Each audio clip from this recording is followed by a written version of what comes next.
ሳሎን ቁጭ ብለዋል። ቲና መታለች። ትሁት አንቺ ትሁት አቤት አለቻት። ያልኩሽን አሰሚም? አቤት ብዬሻለሁ፣ አቤት ብዬሻለሁ። እንዲያሰሚም እቺ እንዳትቀመጥ እዚህ እንዳትቀመጥ ማድ ቤት ቦታ ፈልጊያት አላልኩሽ ነበር? ቆይ እዚህ ሳሎን እንዳትቀመጥ እንደምታርጊያት ለአባዬ ነው የምናገረው። እሱማ አቃጠይና ወደ አንቺ የገለብጠዋለሁ ሁሉ ነገር። እሺ እናያለን ብሎ ሲከራከሩ አባታቸው መጣ። ድንግጥ አሉ። አባዬ ደህና መጣህ አለች ትሁት። አዎ ደህና ነኝ። ቲና ምን ነው የናህል የእህቴ ሳሎን መቀመጥ ከበደሽ እንዴ? ኧረ አባዬ አይደለም እንደዛ አይደለም። ሰምተሃል እንዴ ሁሉም ነገር? አዎ ሁሉ ነገር ሰምቻለሁ። ኧረ አባዬ አልሰማህም፣ ተሳሳተሃል። ሁሉ ነገር ሰምቻለሁ። አይ እዚህ ከምትቀመጥ እንዳይደብራት እኮ ነው ማድ ቤት ሄደሽ ማድ ቤት ከአንቺ ጋር ትቀመጥ ያልኳት። አይ ቲና አደራሽም አልወጣሽም።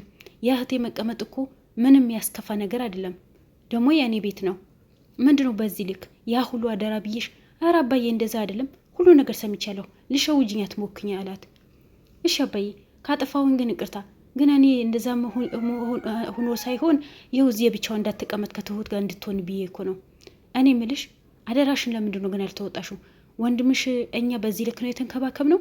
ኧረ አባዬ እንደዛ አይደለም ያለችው። ወንድሟ መጣ፣ ዳኒ መጣ። የሷ ወንድሙ ልበል እንጂ መኝታ ክፍል የሚያድረግ ነበር። ትንሽ ደክሞኝ ተኝቼ ነበር። ባለ ትዳር መኝታ አልጋ ላይ መተኛት አይከብድም? አይ ትንሽ ስራሚ ነው አዝናለሁ ብሏቸው ጥሎ ወጣ። ትሁትም ተናዳ ወደ ማድ ቤት ሄደች። ምን ፈለሽ? ከአባዬ ጋር ጨረሳቸው አለቻት ትሁት። አቀጣጠልሽ ማለት ነው? አዎ አቀጣጥዬ ነበር፣ ግን የሚሰማኝ ሰው አጣሁ እንጂ። መቼም አይሰማሽም፣ አባዬ ደግሞ አያስታውስም። ስሚ የበፊቱ ነው ማያስታውሰው እንጂ የአሁኑ እያንዳንዱ ያውቃል። ተሳስተሻል አለቻት ትሁት። ምንም አያውቅም፣ ያውቃል፣ የወደፊቱም ደግሞ ያውቃል። እሱን አትሳሰቺ። አሁን ከኔ መከራከርሽ ተሹ ሂደሽ ይቅርታን የምትጠይቂ አይሻልሽም? እንዲህ አለቻት። እኔ ቲና ነው መቼም ይቅርታን አልጠይቅም። አንቺ የምትፈልጊው ጎንበዝ ብዬ ተደፍቼ ይቅርታ የምጠይቅ መስሎሽ ነው? እኔ መቼም አላደርገውም። እሱም አውቃለሁ፣ ግን ከኔ ከመከራከር ይልቅ ሂደሽ ያጠፋሽውን ብታስተካኪ ነው የሚሻልሽ። አቤት ገረድ ደግሞ እንደዚህ መምከር ጀመረሽ? አንቺም ገረድ እኮ ነሽ አለቻት ትሁት። ቲና ተናዳ ወጣች። በጣም ነው የተናደደችው። ዳኒና ቲና ሳሎን ላይ ቁጭ ብለዋል። አሁን ምንድን ነው የምናደርገው? ሰውየው እኮ በጣም ቀይም ይዞ ተናዶ ነው የወጣው። ምን አስቦ እንደሚመጣ አላውቅም። በቃ አያስታውስም። ያስታውሳል። አንቺ ስራሽን ተረጋግተሽ አድርጊ ስልሽ ኮምቢ ብለሽኛል። አሁን እስከሚለውን ነገር እንስማና የሄደበት ምን አስቦ እንደሚመጣ አይታወቅም። ይቅርታ እንጠይቀዋለን አላት። ያ ምን ይቅርታ ነው እኮ እኛ እኮ ነው ያጠፋ ነው። ምን አስቦ እንደሚመጣ አላውቅም፣ ግን ሲመጣ ይቅርታን መጠየቅ አለብን። ይቅርታ አልጠይቅም። አንቺ ደግሞ ምን ነክቶሽ ነው ልጅቷ ላይ እንደዛ ይጨሁሽባት? እዚህ ብትቀመጥ ምን ችግር አለው? የወንድሟ ቤት እኮ ነው። አንቺ ልጅ የምትሰሪው ስራ ያሰብሽ ስሪ። ደግሞ አንተ ጀመረ ምን ማለትህ ነው? የፈለግኩኝ ነገር ማድረግ እችላለሁ። ይኸው ሰምቶሻል፣ ይስማ። ይቅርታ አልጠይቀውም። የሆነ ነገር አደርጋለሁ ካለ አንቄ እገለዋለሁ። ጀመረሽ ደግሞ ሴጣንሽ ተነሳብሽ። እኔ ከአንቺ ጋር ካሁን በኋላ ምንም አይነት ነገር አልሰራም አላት። ካሌብ ደግሞ ደንግጦ ሲሮጥ ማድ ቤት ሄደ። ትሁት ምን ሆኖ ነው ደግሞ? ምን ያስደነገጣ? ስለ ጊዜ አንቺ አባዬን እኮ እገለዋለሁ እኮ ነው ያለችው። ምን አባዬ እገለዋለሁ ብላለች እኮ። ተያይዞ ወጡ። ሳሎን ላይ ቁጭ ብሎ ነው የሚያወሩት ትሁትና ካሊቡ። እሷ ደግሞ ሁሌ እንደዛ እኮ ነው የምትለው። ምን ነካሽ? አባዬ እገለዋለሁ እኮ ነው ያለችው። እሷ እኮ ሁሌ እኮ ነው ያው አባዬ ገላ ይሄ ቤት ወሰደችው፣ ንብረት ወሰደች፣ ብር ያዘች። ስለዚህ እሷ እኮ እንዲህ እኮ ናት። ሁሉ ነገር በእጅዋ። ፍቅረኛዋ ዳኒ ነው። በቃ እንደፈለገች ትኖራለች። ለዛ እኮ ነው። አይ ትሁትዬ የእሷ ስራ እኮ በጣም ያናደኝ እኮ ነው። በቃ እንደዚህ እኮ ነው። አንተ ካሁን በኋላ ይበቃል። ከዚህ በላይ ካየህ ጤነኛ አትሆንም አለችው። በቃ እሺ መጣሁ።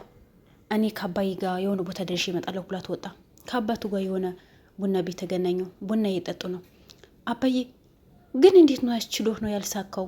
እንደዛ ስትል ቪዲዮ አይቻለሁ ስትል ምን ላድርግ ብለህ እገለዋለሁ እኮ ብላለች። አባዬ ማን? እኔ ነው ችላ የምትገለኝ? አዎ በሆነ ምክንያት እኮ ወጥመድ ልታስገባ ትችላለች። አሁንማ ማን ሞኝ ይሆንላታል ብለህ ነው? ከዚህ በፊትም የልጄ ሚስት ናት በማለት እኮ ነው አምኛት የነበረው እንጂ አሁንማ እኮ ማንም ሰው አያምናትም። ይቅርታ አባዬ፣ ጥሩ አማች ስላላመጣሁልህ አዝናለሁ። ይቅርታ ማደርግልህ ጥሩ ሚስት ታመጣ ነው። አባዬ ከዚህች ሰዓት ወጥቼ ገና ሌላ እንደዛ የሚባል ነገር የለም። ሁሉም ሰው አንድ አይደለም። ማድረግ አለብህ። አባዬ አላደርገውም፣ ታደርገዋለህ። የዛኔ ነው ይቅርታን ማደርግልህ። እሺ አባዬ፣ አሁን እንዴት ነው የምናደርገው? አሁን ጥሩ ዶክሜንት አዘጋጅላታለሁ። ፎርጂት ጓደኛዬ ነበር። አባቴ እንዴት አሰብከው? ማሰብ ነዋ። የሰው ልጅ ማሰብ ነው።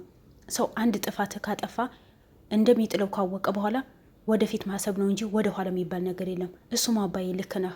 ከአሁን በኋላ ብዙ ትምህርት መማር አለብህ። ሁሉም ነገር ቀስ ብለህ ማሰብ አለብህ። አባዬ እሺ አድርገዋለሁ። እንዳታሳፍረኝ። ጀግና ልጅ ልትሆንልኝ ነው የምፈልገው። እሷ ደግሞ ባድዋ እንሸኛታለን። አሁን አንዳንዴማ ዝም ብለህ ልክ ልኳ ንገራትና ሸኛት የሚለኝ ነገር አለ። ቆይ ተረጋጋ። የት እንደምትደርስ እንያት። እኔ አባት ከጎንህ አለሁኝ ያለው። እሺ ይሁን። ወደ ቤት ሄዱ። ቁጭ ብሎ ያወሩ ነው። አባዬ ደህና መጣ? ደህና ነን። ምን ነው አባዬ ቅር ብሎሃል እንዴ? ጠዋት በተናገርኩት። ኧረ ልጄ ለምንድን ነው ቅር የሚለኝ? ምንም ቅር ያለኝ ነገር የለም። እህትህ ደግሞ አታወራም? አዎ እሷ እንደዚህ ናት። ዳኒም ደግሞ አባዬ ካስከፋንህ በጣም ይቅርታ። ኧረ ምንም ችግር የለውም። የት ሄዳችሁ ነበር? ተኝተን ነበር። ደግሞ እንዴት ቢሆነው እህትና ወንድም በአንድ አልጋ ላይ የምትተኙት? ለዛውም በባለትዳር አልጋ ላይ አይከብድም? እንዲ አለችው። ኧረ አባዬ ምን ችግር አለው? ወንድሜ አይደል እንዴ? አይ ደስ እንዳላችሁ እናንተ እንደተመቻችሁ። ቅር ካስባላህ ደግሞ አባዬ ይቅርታ። እኔ ምንም ቅር አያስብለኝም። ተያይዘው ወጡ። እነሱ ቁጭ ብሎ አወሩ። ትሁትም ደግሞ ወጋቸው ያየች ነው። ካሊቡ ካሁን በኋላ ይበቃሃል፣ ይሄ ነገር ተው። ቆይ ጉዷ እስከ መጨረሻ ልያት ነው ያለው። እስከ መጨረሻ ልያት። በቃ አሁን ማሽባው አሸነፍ ነው። ቤት ይሰጠኛል፣ ነገ ፈርሜ እሰጥሻለሁ ነው ያላት። እና ከዛ በኋላማ ቤቱ ከሰጠኝ በኋላ ሰው ፈልገን እናስገድለዋለን። አንቺ ልጅ ምን አይነት አረመኔ ነሽ? እንዴት ነው ቤት የሰጠሽ ሰውየው የምታስገድዩ? አዎ ገድለነ እኮ ሙሉ ንብረቱ በእኔ ማዞር እንችላለን። ምን አስጨነቀ? እኔ ደግሞ አንተ ማጣት ስለማልፈልግ እኮ ነው። ከአንተ ጋር ደስ የሚል ህይወት መኖር ነው በፈልገው። ዳኒ እመነኝ እኮ። እንዴት ነው ቤት የሰጠሽ ሰውየው የምትገድዩ? ተይ መጥፎ ባህሪሽን አስወግጂው። ተው አንተ አሁን ለእነሱ ልትከራከር ነው እንዴ? ብቻ ቤቱ ነገ ይፈርምልኝ፣ ነገ እንሄዳለን፣ ስራ የለብኝም ብሎኛል። በይሺ ይመችሻላት። ይሄ በሙሉ ካሊቦ የሰማ ነው። ለአባቱ ሂዶ ነገረው። ቆይ አባዬ ለትሁት ሂዶ ነገራት። እሷ በአንድ በኩል ቤት ስጠኝ ትለዋለች፣ እሱ ደግሞ በአንድ በኩል ብር ስጠኝ ይለዋል። ምን አይነት ደፈሮች ናቸው? አይ ካሊቦ አንተ ብዙ ነገር አላየኸውም እኮ። የእነሱ ጉድ እኮ አያልቅም፣ ደግሞ አያፍሩም እኮ አለችው። እሱማ ልክ ነሽ። እኔ ቢሆን እኮ በትንሽ ጊዜ ነቃ ነበር። አንቺ እኮ በጣም ጎበዝ እኮ ነሽ፣ ነቄ ነሽ ደግሞ አንቺ። በርችልን አላትና ስትወጣ ከአባቱ ጋር ደግሞ ሻይ ቡና ያሉ ነው። አባዬ ግን እንደዛ ስትል ጊዜ እንዴት ነው ያልሳካው? ቪዲዮ ያሳይሃለሁ ስትለው ውሸት እንደመሆኑ ስለማቅ ነዋ። ስቂ ያለሁ እኮ ከዛ በላይ እንዴት ልሳቅ? ግን በቃ ሁሉ ነገር ውሸት የተቀጣጠረ ነው። እንዲሁ ምን ልትሆን ይሆናል? እቺ ልጅ ምን ይሆናል ብለህ ነው? መጨረሻውን ማየት ነው። እሺ ይሁን በቃ አባዬ፣ ግን ራስህን ጠብቅ በደንብ አለው። ልጄ እንዳትሸወድ አለው። አልሸወድም አባቴ፣ አላሳፍርህም አለው። እሷን ደግሞ ከዳኒ ጋር እንደፈለገች የተጫወተች ነው። ሳመኝ፣ እንደዚህ አድርገኝ። ኧረ ተይ፣ እቺ እኮ በሳዋም ታያለች። ባኪሷ ምንም አታይም። ደግሞ ፍቅረኛ አይደለም እንዴ? ምን ችግር አለው? ተይ እንጂ ተይ። በቃ መኝታ ክፍል ተያይዘን እንግባ። አንተ ናኒ ካሁን በኋላ ፈታ ብለን ነው የምንኖረው፣ ቤት ይሰጠናል አለችው። ካሊቦ ደግሞ በጣም ተናደደ። ሮጦ ማድ ቤት ገብቶ ስልክ አባቱ ጋር ደወለ። አባቱ ምን ነገር እንዳታረጋለው። ትሁትም ደግሞ ያዘችው። ተረጋጋ አንተ፣ ገና ብዙ ነገር ይቀራል። ለዛ እኮ ነው ካሁኑ መናገር ያለብህ ያልኩት። ደግሞ አሁን እንዴት አድርጌ እንደምነግራት ጠፍቶብኛል ብሎ ያወራ ነበር። በቃ ከስራ ተመልሻለሁ ብለህ ታወራታለህ። ምንም ችግር የለውም ደግሞ የእነሱ ማሳመን አለችው። መጨረሻው ደግሞ አልጋ ላይ ገቡ። እሱም ተከትለዋቸው ገባ።